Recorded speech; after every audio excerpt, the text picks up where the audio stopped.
Hello, welcome to this Checkmate in 2 chess puzzle. This one was created by C M Baxter in 1877. See that black has a king, 5 pawns, a knight and a bishop.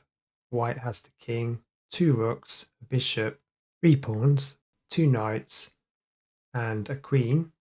It's White's turn. Can you see the checkmate in 2? You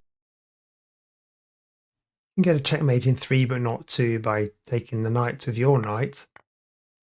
Bishop can take back, and you can then take the bishop back with your rook. The king can then move to f4, and you can move the queen in for a checkmate in 3 but not 2, or if black pushes the pawn, you can move the queen to d5 to checkmate in 3. If you check the king with the rook by taking the bishop, the king can escape to d6, and then move the queen in for a checkmate in 3 but not 2. You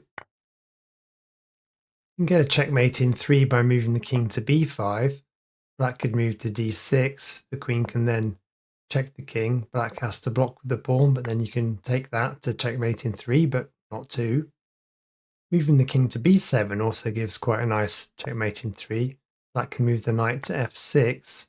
Queen can then come in to check the king, but that can be blocked by the knight. Then you can take the pawn with the rook to checkmate in 3, but not 2. Okay, let's have a look at the solution to this one. So pause the video if you need some more time. To checkmate in 2 for white, you need to move the bishop to a8. The black king moves to d6. You can then move the queen to e8 to checkmate in 2. If black pushes the f pawn, you can then move the queen to d5 to checkmate the black king in 2. Black moves the knight to b6.